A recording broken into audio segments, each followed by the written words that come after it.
On the morning of the 7th of November 2000, a mechanical digger came smashing through the wall of the Millennium Dome in London.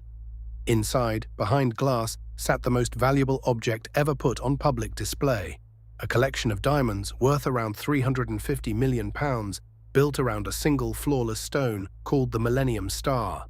The gang who came through that wall had planned everything: the smoke, the speedboat, the escape down the Thames.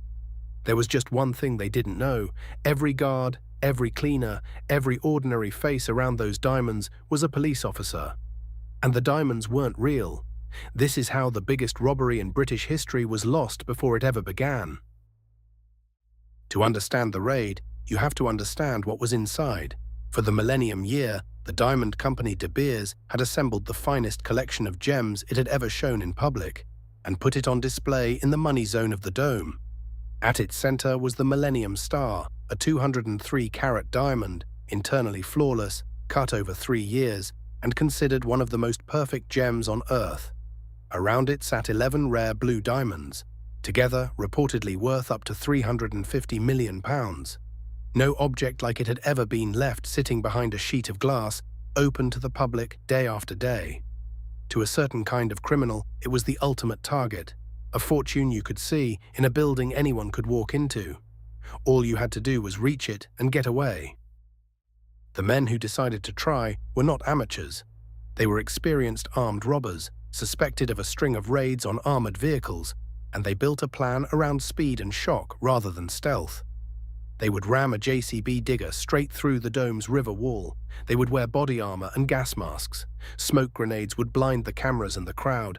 A nail gun and sledgehammers would smash the display in seconds. They'd snatch the diamonds, run back through the hole they'd made, and disappear onto a speedboat waiting on the Thames, timed to the high tide so they could outrun anything on the water. In and out in minutes. By the time the police understood what had happened, the most valuable diamonds on Earth would be gone, and the men who took them would be miles down the river. On paper, it was almost perfect. But months before the digger ever started its engine, the plan was already dead. Detectives had been watching this gang for a long time, over those earlier armored van robberies. As the surveillance deepened, the target became clear: they were casing the dome. So the flying squad, the Metropolitan Police's elite robbery unit, launched a secret operation to catch them in the act. Quietly, De Beers took the real diamonds out.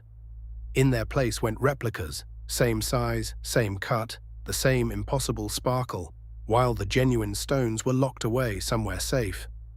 Then police moved their own people into the dome, dressed as cleaners and staff, hidden among the exhibits, and waited. For days, the gang watched the dome, and the whole time, the dome was watching them back. They chose the 7th of November, timed to the high tide. At the signal, the digger tore through the perimeter wall and drove straight into the exhibition, engine screaming, masonry collapsing around it. The gang came in behind it in body armor and gas masks. Smoke grenades went off, filling the hall. They ran for the vault at the center, fired the nail gun into the display frame, and swung sledgehammers at the reinforced glass around the Millennium Star. For a few seconds, it looked exactly like the plan. The wall was breached, the guards had scattered, the diamonds were an arm's length away, and then the room moved. The cleaners weren't cleaners, the staff weren't staff. All around the gang, dozens of armed flying squad officers threw off their disguises and closed in. It was over almost before it started. Overwhelmed and outnumbered inside a building full of police, the raiders were forced to the ground and arrested where they stood, some with their hands still reaching for the display. Out on the river, the men waiting with the speedboat were taken too.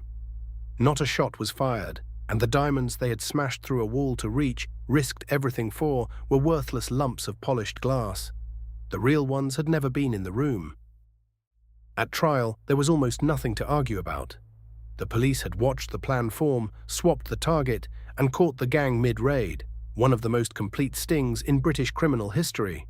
The two men seen as the ringleaders, Betson and Cockram, were each sentenced to 18 years. Others were given 15, 9, and 5. The digger driver and the boatman went down with them. A robbery that was meant to make them the most successful thieves in the country instead sent them away for most of their lives. The Millennium Star was never in danger. It went back into a vault untouched, still one of the most perfect diamonds ever found. And the greatest diamond robbery in British history became something stranger, the greatest one that never happened. Undone not by a locked door or a stronger wall, but by a single tip-off and a fortune made of glass. Next time on Masterplan.